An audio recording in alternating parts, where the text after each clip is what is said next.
masalah melewatkan azan Isya. Nak lewat azan Isya ni boleh ke tak boleh? Ataupun menggugurkan azan. Setakat anak duduk berjalan, kuliah-kuliah kita ni biasa kalau kita panggil di luar dia panggil kuliah perdana. Kuliah perdana ni tak kurang daripada 1 jam. Bila 1 jam dia masuklah waktu Isya tu mungkin dalam 30 minit lepas pada waktu asar. Ada Bilal pakai tak azan dah. Qomat selalu. Kita kata Masya Allah, 1 jam saya ceramah kepentingan menghidupkan sunnah Nabi SAW. Lepas ceramah mati sunnah. Azan pun tak ada, solat qabliyah pun tak ada. Pakai dua-dua hilang belakang. Itu masalah kita. Kita kata tujuan kita kuliah ni nak menguatkan ibadat ke nak menggugurkan ibadat? Dia kata kalau nak kuat ibadat, tunggulah sekejap. Baru setengah jam masuk waktu. Tadi kita belajar hadis, Nabi kata patut dilewatkan sampai 1/3 malam ataupun sampai setengah malam. Ni tak sampai 1/3 lagi ni. Baru duk main 1/4, 1/5 baru tak saya nak gugur azan dah. Ni tanda betul-betul. Setelah meneliti isunya orang tak gugurkan azan, ini tajuk dia. Ni ada soalan ni. Dia kata saya pernah mengikuti ceramah ilmu di masjid dan majlis ilmu berlanjutan sehingga masuk waktu Isya. Namun penceramah meneruskan ceramah tanpa memberi laluan untuk dilakukan azan, bolehkah begitu? Ni soalan dia. Baru jelas Baik, jawapannya.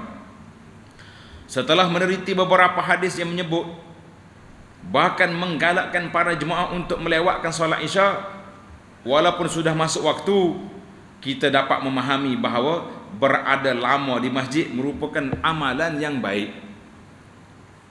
Para jemaah sekalian, tanda di kita. Nih, hadis dalam kitab kita ada ni. Bahkan menunggu solat didirikan pun sudah ditulis pahala apa? Pahala solat. Tambah itu, sudah ditulis pahala solat. Masya Allah, tabarakallah. Para malaikat mendoakan mereka. Rasulullah sallallahu alaihi wasallam bersabda, tidaklah ada seorang muslim, tidak ada seorang antara kamu duduk menunggu solat. Mana kita maghrib ini tak keluar, nak tunggu solat Isya. Tunggu solat. Kenapa tak balik? Tunggu solat. Selama dia berada dalam keadaan suci, melainkan para malaikat akan mendoakannya. Ya Allah, Allahumma ghfir lahu, Allahumma arhamhu. Ya Allah, ampunilah dia, ya Allah, sayangilah dia. Masya Allah, tabarakallah. Ni para jemaah ni, kita duduk gini. Cuma Allah Ta'ala tak bagi kita dengar ya suara malaikat. Kalau ada dengar, mati dah kita. Terlalu gembira. Menunggu solat ni dalam hadis lain, tulis. Menunggu solat, intizarus salati salatu. Menunggu solat, daripada sudah solat yang pertama, kita tunggu yang kedua, kita boleh pahala solat. Allahu Akbar.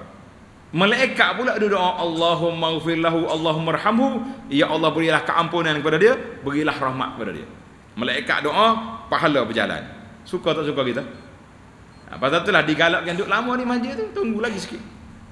Malam ni kita ceramah baru 12 nak tengok. Oleh yang demikian, tidak menjadi kesalahan jika penceramah memanjangkan kuliah selepas maghrib dan meneruskannya sehingga masuk waktu Isya.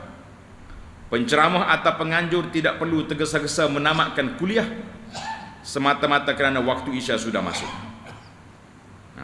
Namun malangnya hari ini, ada sebahagian Bilal tidak melaungkan azan apabila kuliah atau majlis ilmu berlanjutan sehingga masuk waktu Isya berlalu sikit. Dia pun pakai tak azan dah.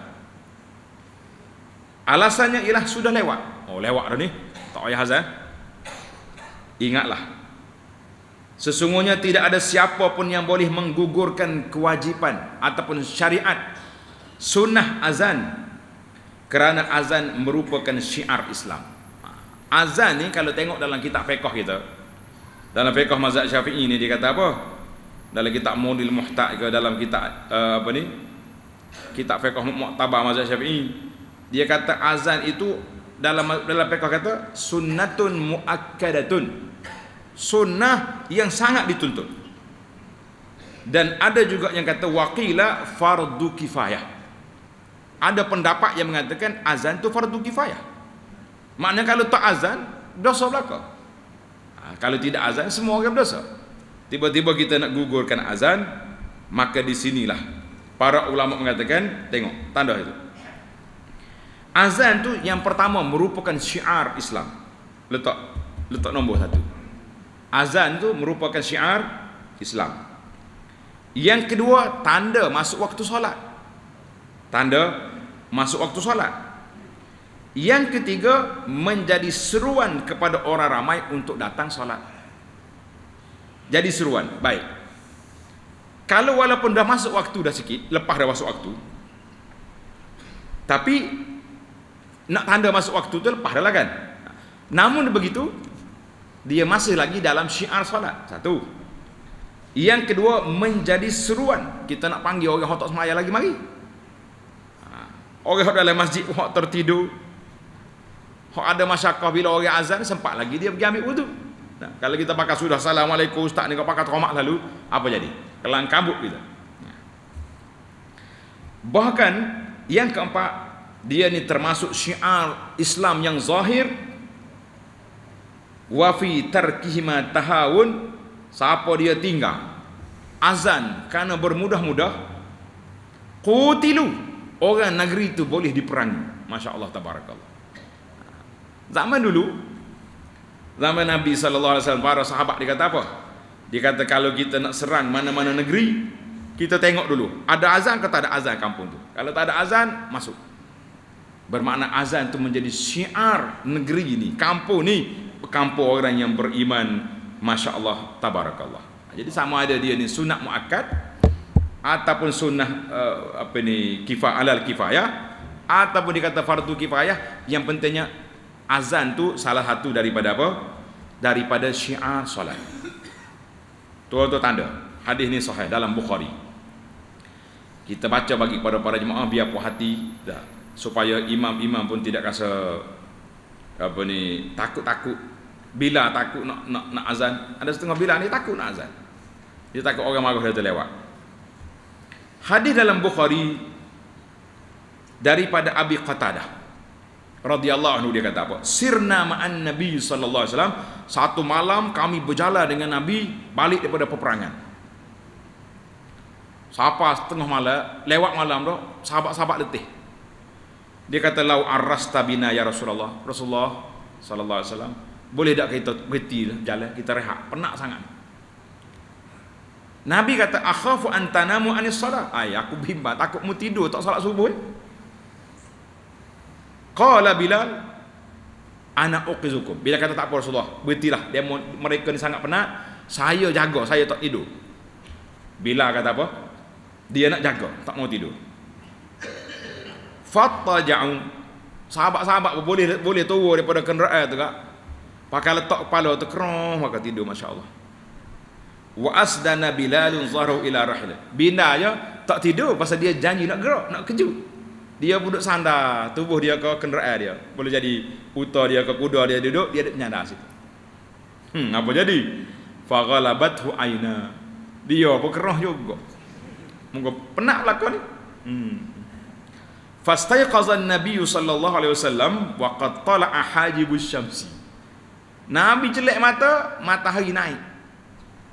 Habis Rasulullah sallallahu alaihi wasallam, Bilal hok janji nak kejut tadi, sahabat-sahabat tidur belaka, naik matahari baru sedar. Faqala ya Bilal, Nabi panggil Bilal, ayna ma qult, mu janji apa Bilal? Matahari naik. Bilal kata ya Rasulullah, maaflah, saya tak jumpa lagi tidur, macam semalam sedap. Moga letih ni, penat ni. Pelik. Biasa kayak Bilal ni, dia bangun awal, dia tukar azan. Malam ni maaflah Rasulullah, tidur sambil duduk menyandar ke hayawan apa, leno lebih pada biasa. Allahu akbar. Kata Nabi, innallaha qabada arwahukum haysya. Allah Taala dia ambil ruh kita ni ikut kehendak dia. Tu yang tak atam lagi. Ya Bilal, qum fa'azzin. Dengar ni. Nabi kata Bilal, bangun, pergi azan. Baru masuk waktu setengah jam ke lepas waktu dah? Enggak bila kita baru masuk setengah jam waktu tak mau azan dah. Kenapa? Apa yang berat sangat? Apa yang susah sangat? Ada sebuah masjid bila anak suruh azan, kita baca hadis ni, dia gitu tutup mikrofon pakai azan situ. Kita kata masya-Allah tabarakallah. Apa yang takut sangat dengan? Tak mau sangat tu kenapa? Siapa begitu sekali? Tu gitu tutup mikrofon azan depan. Dia kata ustaz suruh kita azan juga. Tapi orang Kelantan kata mecoklah cara tu. Kata masya-Allah tabarakallah. Nabi kata, "Ya Bilal, qum fa'azzin." Bilal azan. Ini lepas waktu dah tu. Tidak kata oleh kerana kita ni terlewat waktu, habis waktu dah tak payah azan lah, pakai qomat lah. Fatawadda'a, Nabi kita wuduk, falamma naik matahari dah baru dia solat subuh, walaupun sudah masuk luar waktu kan, Nabi kita masih lagi mengekalkan azan. Masya-Allah tabarakallah. Imam Bukhari rahimahullahu taala dia tulis bab apa ni dalam kitab dia ni. Dia kata dalam kitab sahih, babul azan ba'da zahabil waqti. Bab meneruskan azan walaupun dah habis waktu. Jadi nasihat saya lah sekali lagi para jemaah sekalian, jangan sekali-kali nak menggugurkan syiar Islam yang besar ini. Khilaflah ulama tu. Ada kata sunat muakkad, ada kata sunat kifayah, ada kata fardu kifayah, dan ada kata wajib azan. Khilaf ulama, biarlah.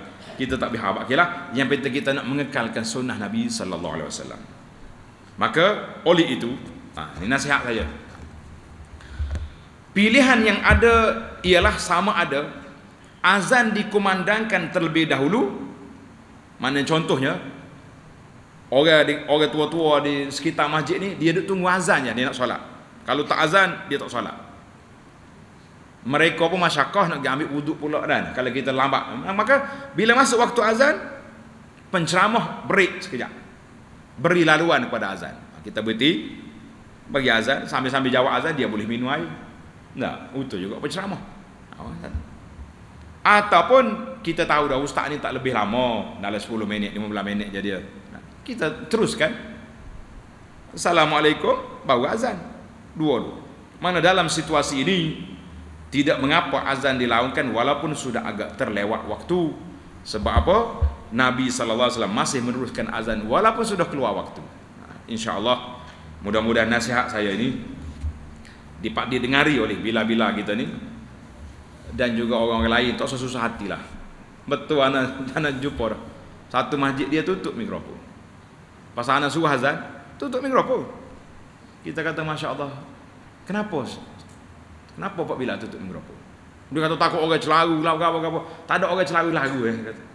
Nah, orang hok tak solat lagi dia mari. Hok solat dah dia kata ada kuliah kan. Biasanya kuliah kita ni dengar. Itulah para jemaah sekalian, jangan bermudah-mudah dengan menggugurkan satu sunnah, menggugurkan satu syiar Islam dengan sebab kita buat kira sendiri. Buat kira sendiri ya. Ada sebuah masjid dia jawab, "Maaflah ustaz, AJK setuju dah menggugurkan azan." Saya kata masya-Allah. Tapi saya tidak AJK masjid, tapi saya masih menuntut azan dilaungkan karena dia syiar salat. Bila pun lau juga azan, bunyi kata mesyuarat pula lepas pada tu.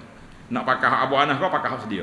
Masya-Allah tabarakallah. Kata saya lah, yang penting saya sudah memberi wa ma alaika illal balagh. Kerja kita ustaz ni menyampaikan dah. Tuan-tuan nak pakai atau saya pakai, jumpa dengan Nabi esok nak jawab apa depan Tuhan. Ya Allahu akbar. Kan?